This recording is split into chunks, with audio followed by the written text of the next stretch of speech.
안녕하십니까. 영화 리뷰하는 소마시네마의 소마50일입니다. 자, 오늘은 좀 중년 아저씨한테는 안 어울릴 수도 있는 영화 청춘 18X2 너에게로 이어지는 길. 이 영화를 보게 되겠습니다. 18 곱하기 2라고 해야 되나요? 이어지는 길이라고 할 수 있겠습니다. 영화에는 의미가, 숫자 배열은 의미가 좀 있습니다. 영재는 18X2 비욘드 유스풀 데이즈라는 제목이고요. 지금 영화에 이제 포스터에 나오는 것처럼 주연은 허강한과 그 키요사키 카야입니다. 자, 키요사키 카야는 아직 국내에는 개봉이 안 됐는데 이 영화가 이제 대만의 타이난을 또 주요 배경으로 삼고 있는데 대만 영화를 또 리메이크한 작품 일초와 밀착이 양시타 노부히로 감독의 영화의 또 주연 배우기도 해서 뭔가 대만과 좀 연관이 깊은 배우가 돼버렸네요. 유명 작품의 성우로도 유명한 배우입니다만 일단 연출자는 후지 미치히토 감독이고요. 미치히토 감독 최근에 되게 열심히 활동을 한 인물입니다. 그래서 지금 국내 기준으로 봤을 때 제일 많이 알려진 작품은 지금은 이제 남은 인생 10년이긴 한데 이 사람의 영화 중에서 이제 국내에서 크게 흥행한 영화로는 근데 일단은 이제 이름이 알려진 건 2019년도에 심은경 배우가 일본 아카데미 여주연상을 수상하게 했던 그 사회 고발성 드라마 영화죠. 신문 기자로 이름을 일단 알리게 됐습니다. 굉장히 좀 어떻게 일본 내에서 용감한 영화였고요. 그거 말고도 이제 넷플릭스에서 볼 수 있는 야쿠자 가족도 이제 꽤 수작이라고 할 수 있는 영화입니다.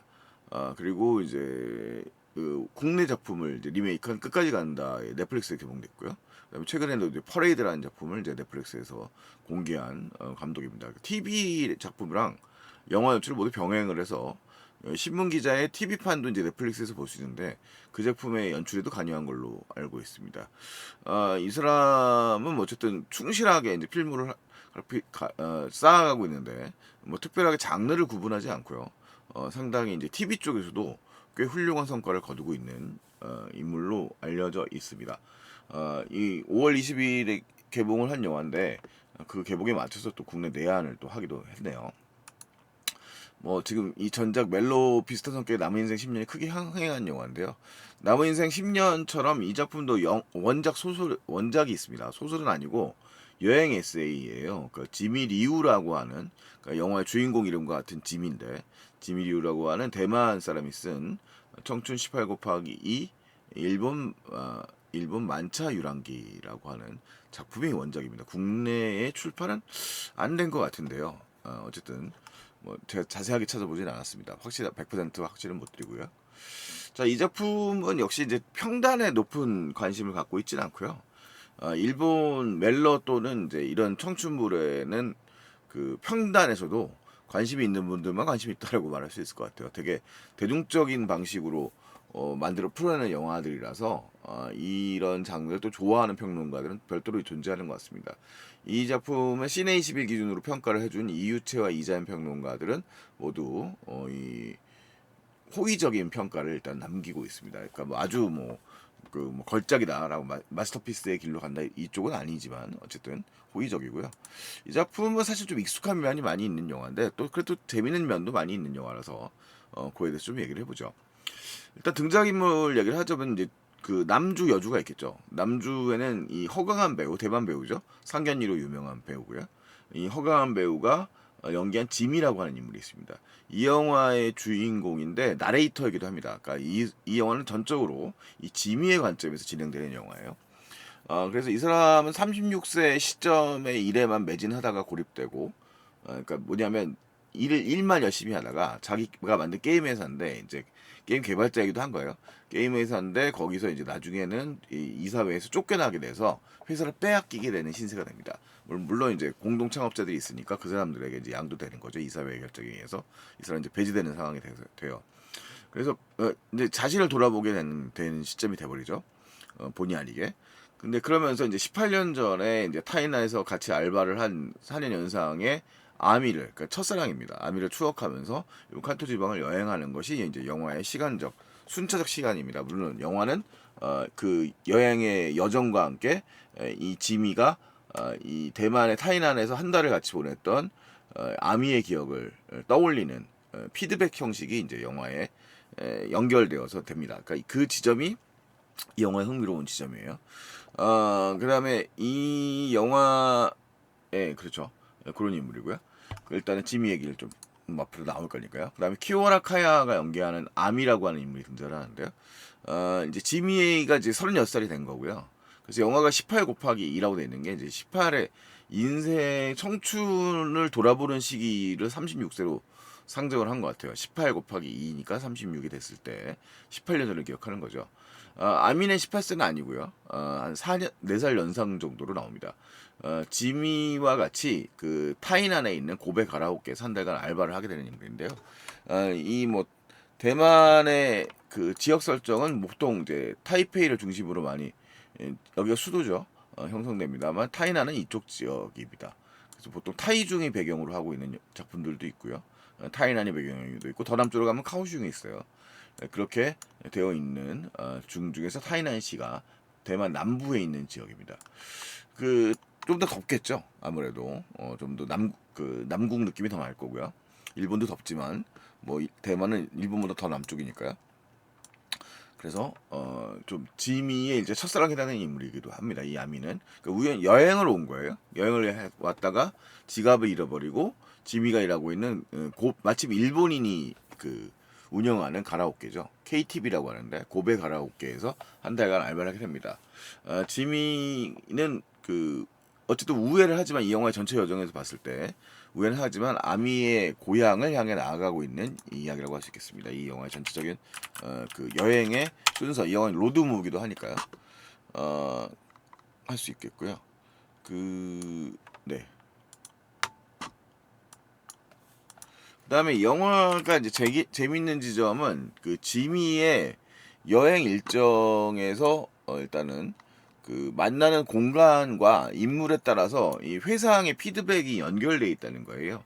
그래서 지금 리우 그 이 영화 사실은 이제 그 크게 봤을 때 대표적으로 이 18년 전이라고 하는 시점을 통해서 연관상되기 때문에 이 영화는 이제 불간적으로 메타 영화적 성격도 가지고 있어요. 그래서 그 슬램덩크와 그 다음에 그 러브레터가 가장 중요한 텍스트입니다. 이 영화에서는 물론 음악적으로는 대만의 이제 록 밴드죠. 팝 락 밴드인 메이데이 5월천하고 그 다음에 미스터 칠드런이 이제 영화에서 많이 인용이 되고 있습니다. 자, 음악적으로는요.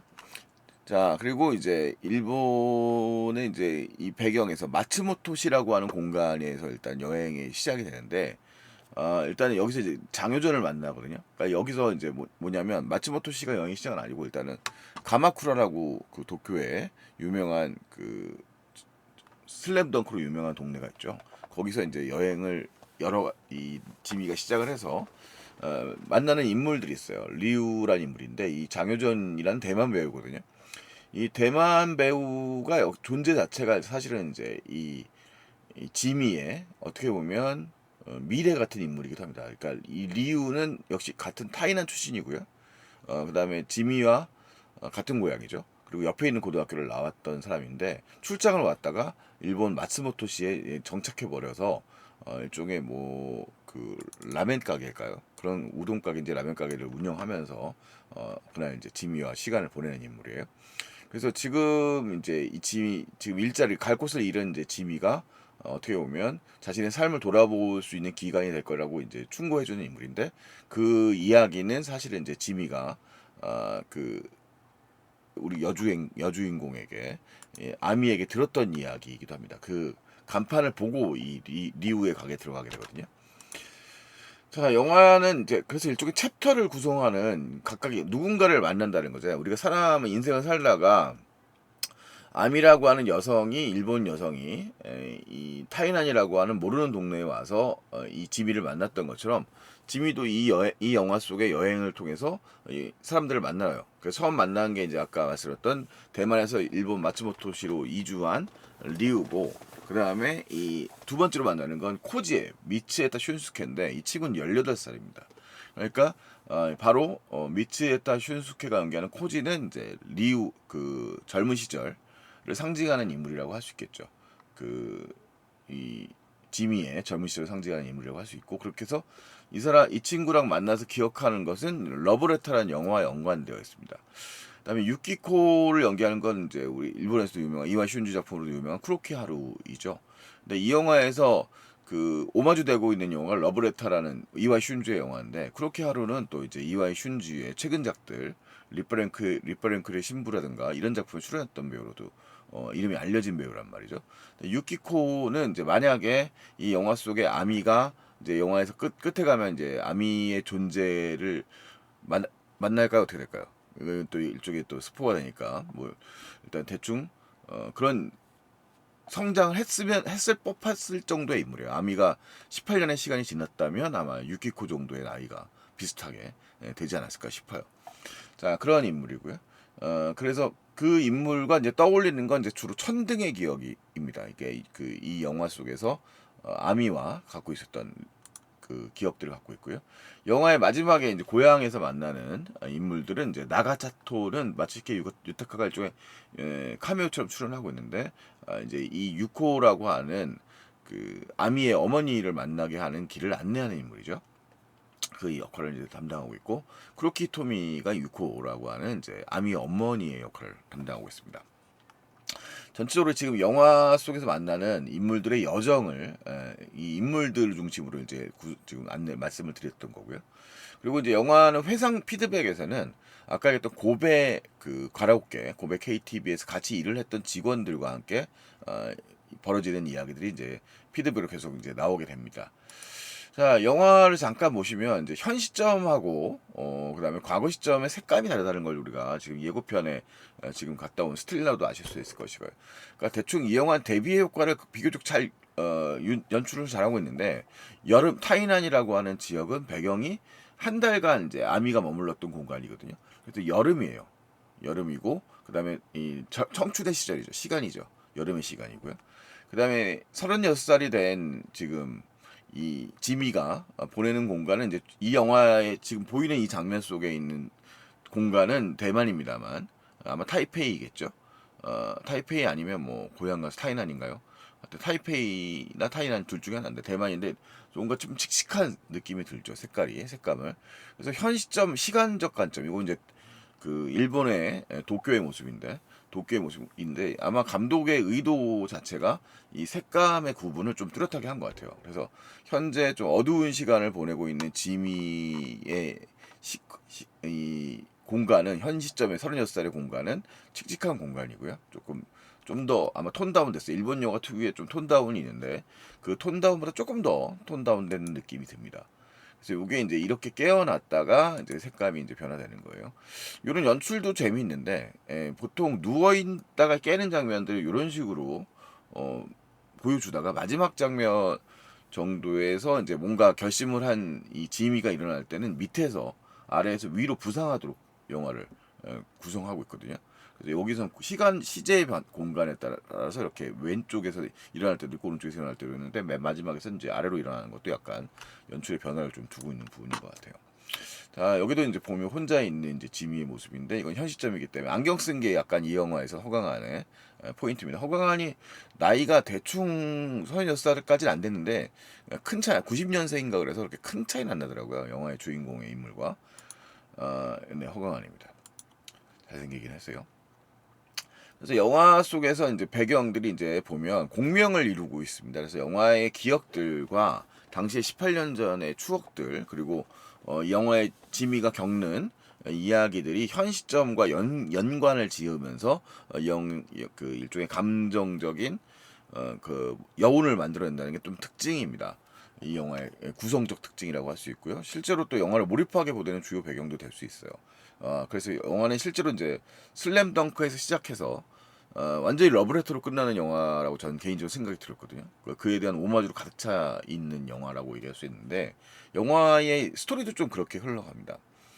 자, 일단은 이 지금 아미가 등장하는 장면이죠. 타이난에 이제 드러나서 이제 그녀를 이제 회상하는 장면이에요. 그러니까 그녀의 기억을 떠올리고 회상하는 장면인데 이 아미와 만나는 장면 자체 할 때 그 장면이 바로 슬램덩크를 바로 떠올리게 됩니다. 그러니까 타이난의 그 KTV에 돈이 떨어진 아미가 무작정 이제 이 고백 KTV라고 하는 고백 가라오케를 찾아오게 되고요. 근데 좀 오픈되어 있는 공간이라는 게 좀 독특해요. 이 공간 자체가 좀 특이한 공간입니다.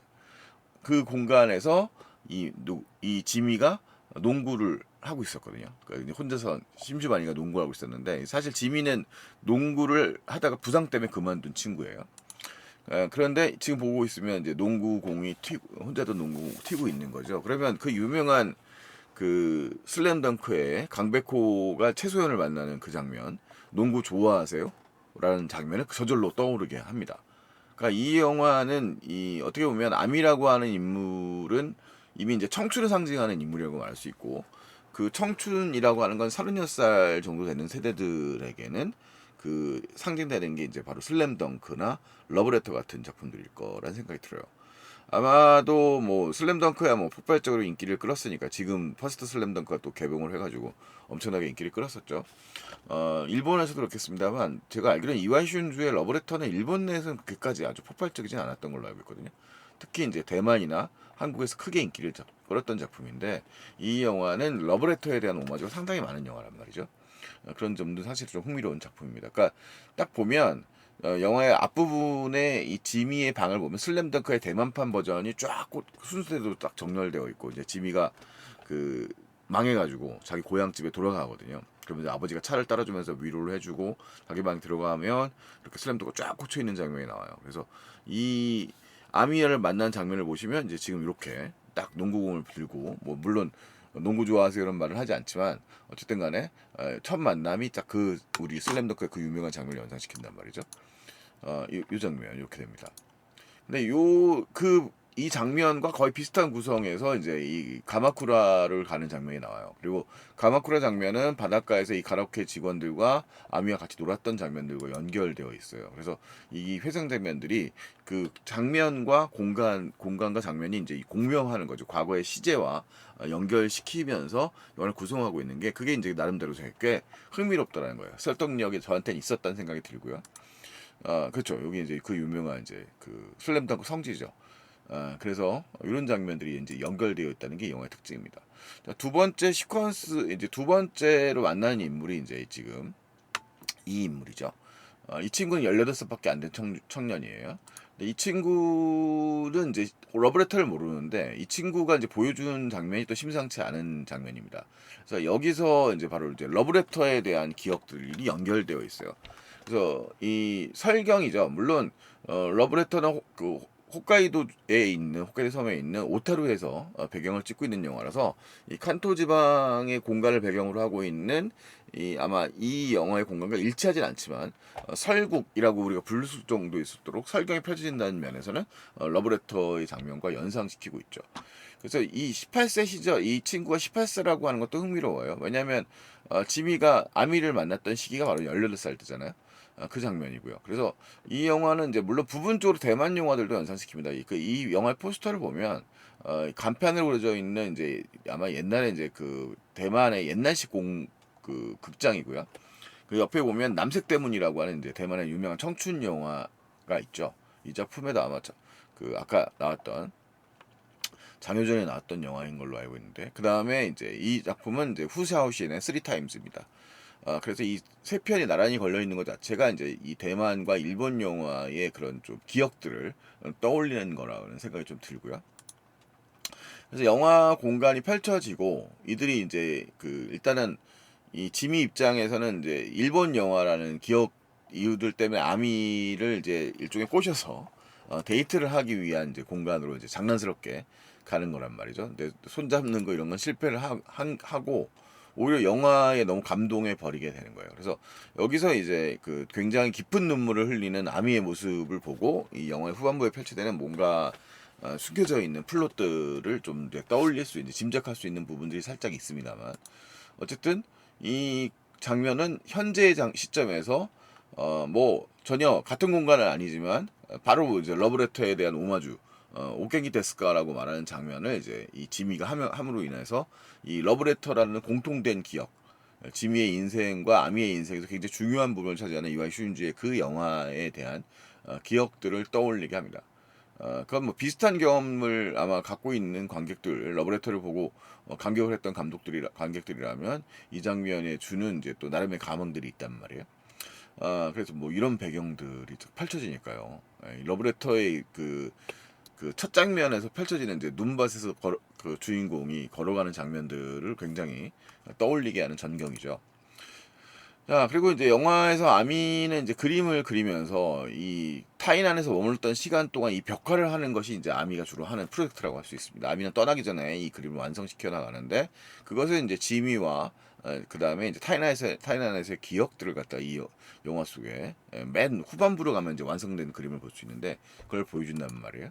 그래서 이런 그 배경 설정들도 상당히 좀 흥미로운 부분들입니다. 그래서 영화의 공간 자체고.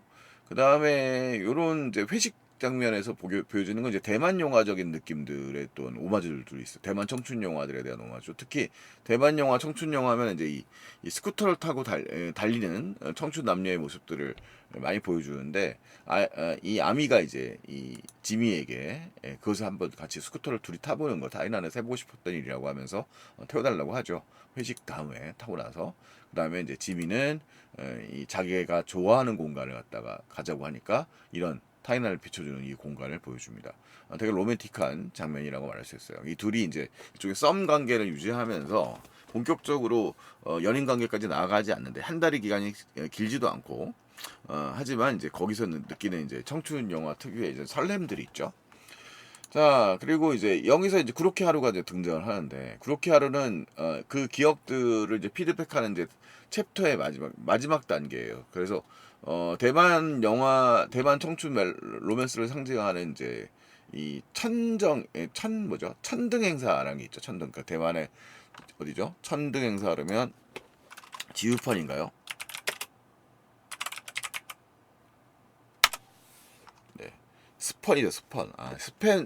스펀이라고 하는 공간이 있는데 사실은 이제 타이난에서 스펀은 멀어요. 예. 지금 마스모토시 지금 구글 맵인데요. 타이난이고요. 그다음에 이제 스펀이죠. 스펀과 타이난은 사실은 이 정도 거리입니다. 4시간 24분을 가야 되는 거죠.